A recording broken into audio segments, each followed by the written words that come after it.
very, very well prepared and prepared himself for this moment, which was always going to come. He has made, in my view, a great success of a job. Nicholas Soames didn't hold back when he spoke out. As a surprise, he has now given the king some pretty harsh criticism for how he is running things. Is this an awful act of betrayal? His unexpected words could shake Charles's rule to its core. Complain of this. I thought that in her question to the Foreign Secretary, she snapped at him a bit at the end, so I offered her. Arthur Nicholas Winston Soames. He was born in Cuckfield, Sussex, on February 12, 1958.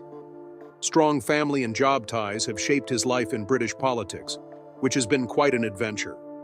His father was Sir Christopher Soames and his mother was Dame Mary Soames. They both worked in the public sector, so he learned a lot about being a leader and taking responsibility as a child. This led both his military and political paths, which is not a surprise. He went from St. Albans School in Sussex to Eton College, which is one of the best schools in the UK. He really began to feel a sense of public duty while he was at Eton. After high school, he chose to join the military, so in 1967 he went to the Mons Officer Cadet School. He ended up joining the 11th Hussars, a well-known horse unit in the British Army. He was sent to both West Germany and the UK to serve there. When he was in military, he learned real-life lessons about defense and leadership that stayed with him long after he retired in 1975. Soames changed careers after leaving the Army and gained a lot of different kinds of experience along the way. He worked as a banker for a short time in 1972, which taught him some things about the business world. Soon after, from 1974 to 1976, he worked as a personal assistant, first for the famous investor Sir James Goldsmith, and then for U.S. Senator Mark Hatfield. These jobs gave him a unique look into business and politics on two different countries. In the insurance business, he kept adding to his skills by becoming a director at Bland Welch, a Lloyd's exchange, and then an assistant director at the Sedgwick Group, another large insurance company. Then, in 1983, Soames made his big move into politics. He became the Conservative MP for Crawley, which was the start of a political career that would last for more than 30 years. In 1997, when the boundaries of his district changed, he became the MP for Mid-Sussex. He held that seat until he retired in 2019. He earned a lot of respect over the years for his hard work and down-to-earth attitude. He held a number of important government jobs while he was in Parliament. He was Parliamentary Secretary at the Ministry of Agriculture, Fisheries and Food from 1992 to 1994, where he helped make national policies in those areas. Then, under Prime Minister John Major, from 1994 to 1997, he was made Minister of State for the Armed Forces. His military background made him a great fit for this job, and he used it to move important conversations about defense policy and the changing role of Britain's armed forces forward. Soames was a standard conservative when he wasn't in office as a minister. This was especially true when it came to national defense and foreign policy. He was very sure that Britain should keep its military strong and its power around the world. In Parliament, he often talked about how much he cared about protecting the country's most important institutions and ideals. Soames was still a major figure in British politics after he quit Parliament in 2019. After what he said about King Charles, it seems like he's still not afraid to say what he thinks, even if it could be dangerous. His ideas about defense, government, and public affairs are still important and shape political conversations, even though he's not in the political spotlight. But how did a man with such an interesting past become one of King Charles's best friends? How did they get to be so close? Nicholas Soames and King Charles have been friends for over 60 years. The bond is strong because of unwavering dedication and a shared sense of duty. They respected each other and had a lot of the same experiences over the years, starting when they were young and getting stronger through both private and public problems. It's not just any friendship, it's been around for a long time. As a child, Soames was born in 1948. His grandfather was the famous and important British leader Winston Churchill. He grew up in a family with a history of public service, so he was naturally interested in the British upper class and the royal family. Because he had a strong sense of duty and responsibility as a child, the future king would later follow the same rules. When Soames became the equerry to the Prince of Wales in 1970, he met Prince Charles for the first time. It wasn't enough to just run errands for this job.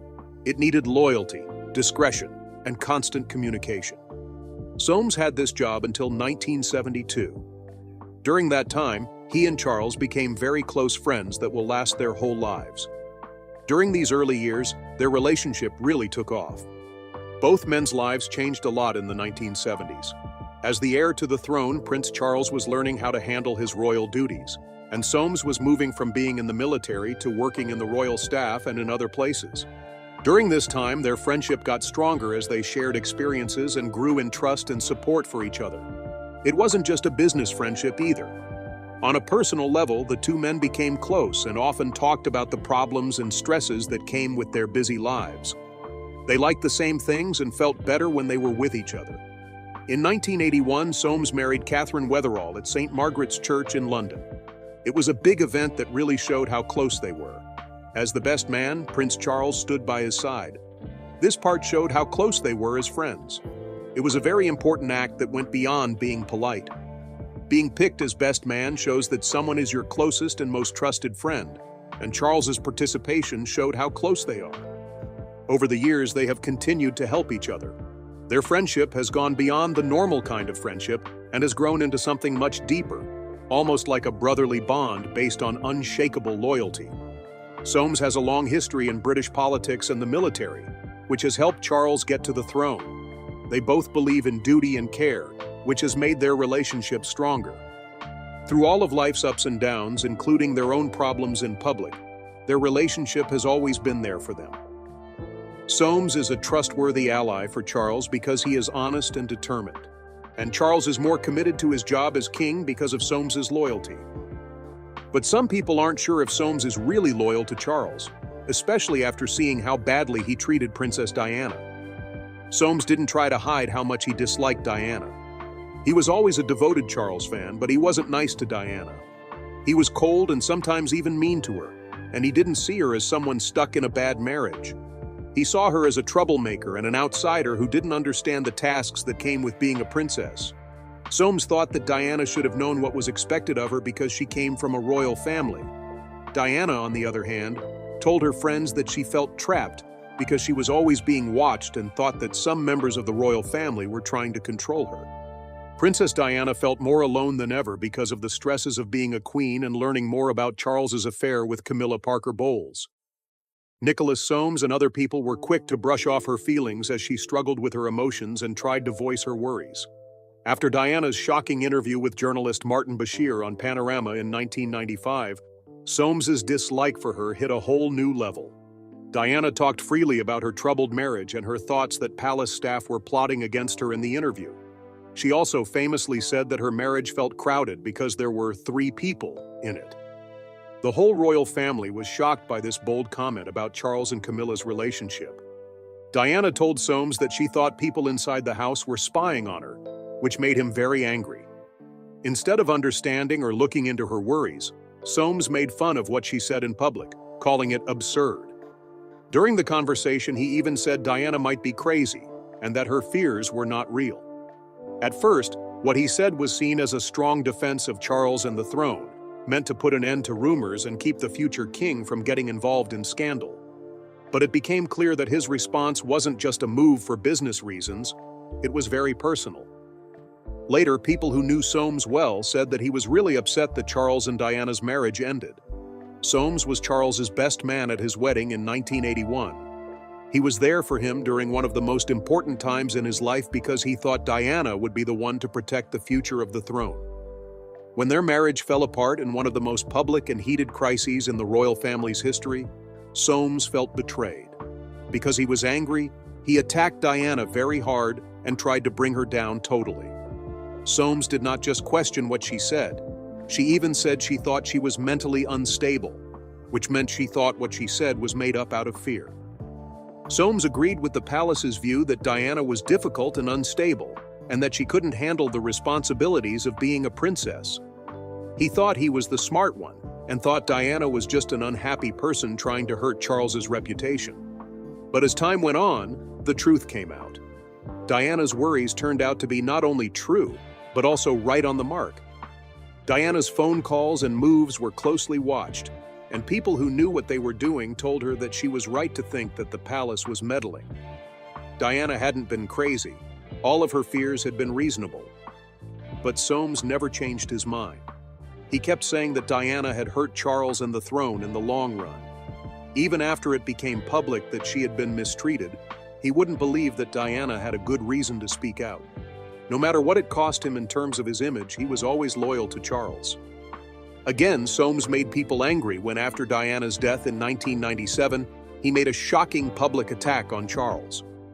The news of her death shocked everyone, and many people blamed the royal family for how they treated her. Some of Charles's friends said they were sorry for Diana's death, but Soames didn't say anything. He decided to stand up for Charles and didn't say much about the woman who used to be married to one of his best friends. Behind closed doors, though, people who knew Soames well said that his anger toward Charles was simmering below the surface. People say that Soames, who is known for being bluntly honest, is much less forgiving of Charles behind closed doors than his public image makes him seem. After Diana died, people were very upset. People were angry at many people, but most of them were angry at the royal family, especially Charles. Soames is said to have spoken out in a rare, vulnerable moment, expressing his anger and even implying that Charles was eventually to blame for Diana's tragic death. The claim wasn't that she wanted to end someone's life, it was that she wanted to hurt her mental health. Soames was sure that Charles's acts had destroyed Diana's life by causing her to suffer heartbreak and shame. He had helped Charles plan his wedding and thought their marriage was important, so it was hard for him to accept the truth. Soames never turned his back on Charles in public, even though he felt bad about Charles. His loyalty didn't change, even when Charles's image took a big hit. Even when people said bad things about the future king, Soames stood by him and stayed a loyal friend, especially when Charles married Camilla. But the damage was already done by that time. The way Soames treated Diana badly will always be linked to how he was treated. He came across as cold and heartless instead of a loyal friend, because he made himself one of her harshest judges. When he tried to protect Charles, he made Diana look like she was crazy instead of a victim of abuse. People still remember what Soames said about Diana, even though the royal family has moved on. The things he said in the controversial Panorama interview became a sign of how Diana was treated badly by people who wanted to shut her up. Soames may have thought he was doing what was best for the monarchy, but he is now known as one of Diana's fiercest opponents, someone whose loyalty to the crown was stronger than his compassion. People have talked for a long time about why Soames spoke out in support of Prince Charles during his troubled marriage to Diana. Was he just being loyal to his friend, or was there something else going on? How much Soames and Charles love each other is heavy with honor. Their friendship goes back many years, and they trust and respect each other in their relationship. As an equerry to the prince in the past, Soames was not only a staff member but also a close friend who helped Charles through his hardest times. The future king and Soames were more than just business partners. Soames had a lot of respect for him. He probably chose to stand by Charles during the scandalous time of his marriage to Diana because of this strong bond. At the height of the Charles and Diana scandal, Soames openly denied Diana's claims of betrayal, calling her crazy. His lack of care for her made Diana's supporters very angry, and many began to wonder what he was up to. But why did Soames take such a strong and firm stand? He fought hard for the monarchy, which may have come from his family background. Soames probably felt a strong duty to keep the royal family, especially the heir to the throne, safe from any scandal because he was related to Winston Churchill. He might have thought Charles's reputation was in big trouble and felt compelled to support him in public, even if it meant putting Diana down. It's also possible that personal goals were at play. Because he had been close to the royal family for a long time, Soames may have been trying to keep his place in their inner group. By backing Charles, he made sure that he would keep working with the future king, which was important for keeping his power among the elite. But his deeds were not just driven by personal reasons. In the 1990s, more and more people were paying close attention to the royalty. The royal family, who used to be above reproach, was now being closely looked at because the people wanted openness and responsibility. It's possible that Soames's words about Diana were an attempt to control how people saw the royal family and keep Charles from getting even more attention. His words didn't calm people down. Instead, they made them more angry and suspicious. Soames's comments about Charles and Diana have come up again years later, at a time when the throne is once again being looked at closely. His efforts to protect the royal family have become a reminder of the problems the government faces in a time when people are more open and watch everything they do. Soames's words may have made things worse instead of better by protecting Charles. He will be remembered as someone who defended the crown, even if it cost him his image and Diana's trust. Every part of King Charles's life is being looked at again now that he is king. This is true for both academics and people who don't know much about his complicated marriage to Diana. The way Charles treated Diana is still one of the most talked about parts of his legacy, and it continues to shape how people see him. People like Soames, who strongly supported Charles and attacked those who disagreed with him, are now being looked at more closely.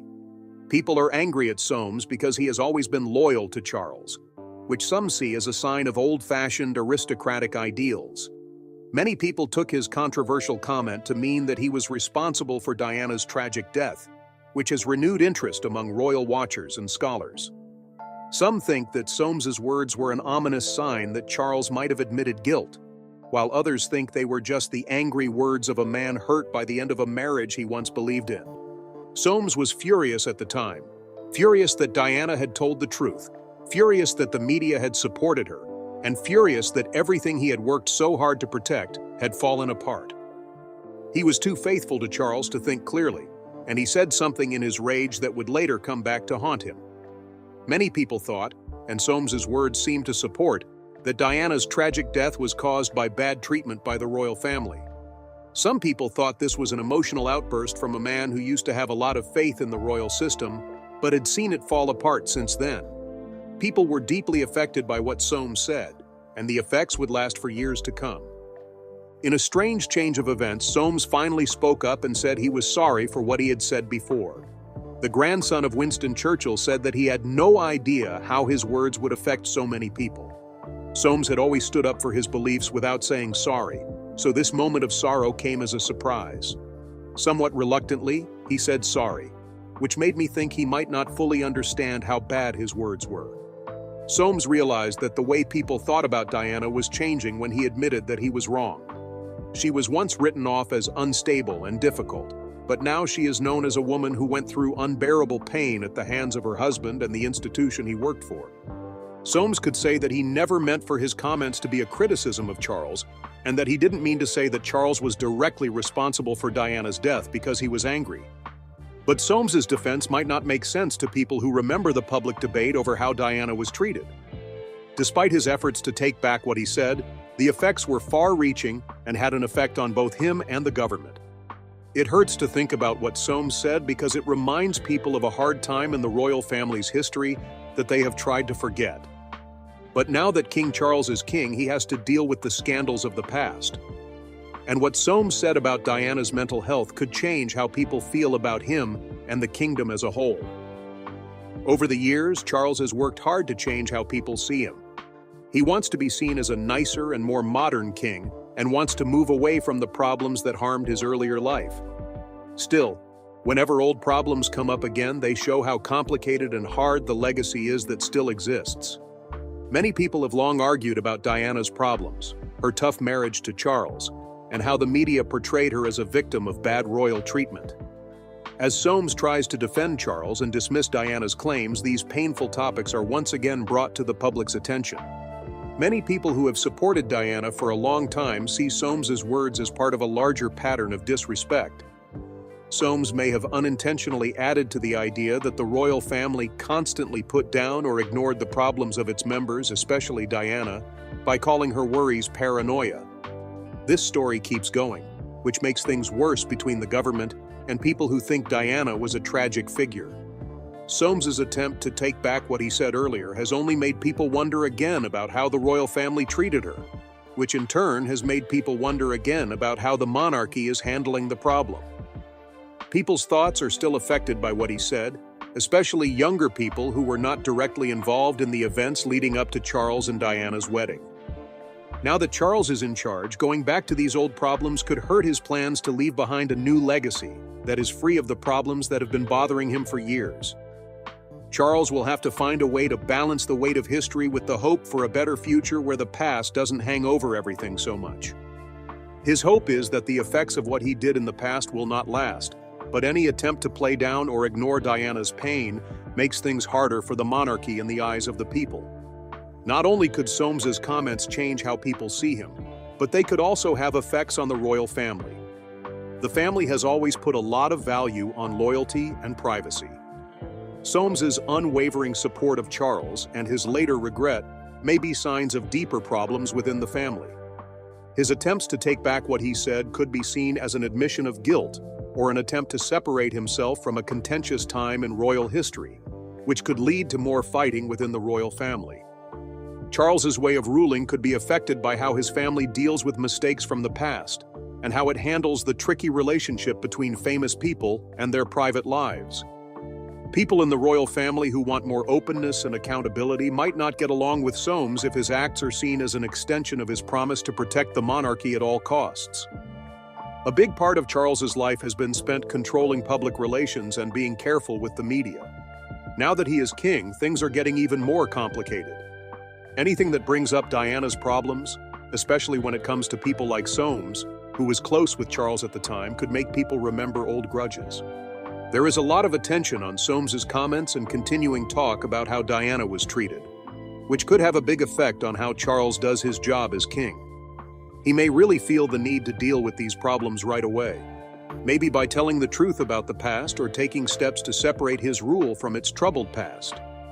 In this case, Charles is in a tough spot because he has to balance honoring the monarchy's traditional values with healing the wounds caused by past mistakes. It wasn't just Soames who spoke out in support of Charles. His words also showed how Diana's problems were often ignored by people who backed the monarchy. When Soames tried to shut her up, she unknowingly showed how deeply divided the royal family was at the time and how no one wanted to fully understand or feel Diana's pain. When we look back, it's clear that the royal family treated Diana's claims with cold contempt. Even though Charles and Soames's friendship has changed over the years, one question still stands. How is their bond now? Do they still have the same strong bond? Soames's steadfast devotion to Charles has been clear through many difficulties and problems, including the tough time in Charles and Diana's marriage. Even though they grew apart and felt bad about what they did, their relationship has stayed strong. And Soames has been a great supporter of Charles ever since. More than ever, Soames's devotion has been clear during some of the hardest times in Charles's life, especially after the death of Queen Elizabeth II in September 2022. For the king, this was a very important turning point. Not only did Charles grieve the death of his mother, but he was also thrown into the part of king, which was something he had been training for a long time. The weight of the crown and Elizabeth's death were both heavy on her emotions, which led to a public show of both sadness and leadership. At this time, Soames stayed by Charles's side and helped him by giving him support and advice. He was always loyal to Charles, even when the public was looking closely at them. But Prince Harry's public criticism of the royal family put Soames's loyalty to the family to the test. Harry's autobiography, Spare, and the public talks that followed it caused a lot of controversy and had negative things to say about King Charles. Harry's words bothered and upset Soames, so he didn't think twice about standing up for his friend. Even though some people in the royal family were critical of him, his love for Charles stayed unwavering. In an extremely public comment, SS said that he thought Harry's words were an insult to the royal family. He said with confidence that Harry should feel bad about hurting his father in that way. In this case, SS's character was shown to be strong, brave, and highly protective of Charles, even as public opinion changed and tensions rose within the royal family. Even though things were changing in the public eye, SS's support for Charles stayed the same, even though his interactions with Diana were complicated in the past. SS was devoted to Charles and would not change his mind. For him, friendship and loyalty were deeply personal values that could not be easily thrown away or changed by regret or outside forces. However, the real meaning of this loyalty is still up for debate. Could it mean the strong base of their friendship, showing that real relationships can last through even the worst acts of betrayal? Or does it show an old-fashioned loyalty to the monarchy that Diana herself worked hard to break free from? A loyalty that always puts the family ahead of honesty and pain for individuals? SS's acts, both in the past and now, make us think about what it means to be loyal to the monarchy. Some people thought SS was betraying his relationship with Charles when he said bad things about Diana's problems in the royal family.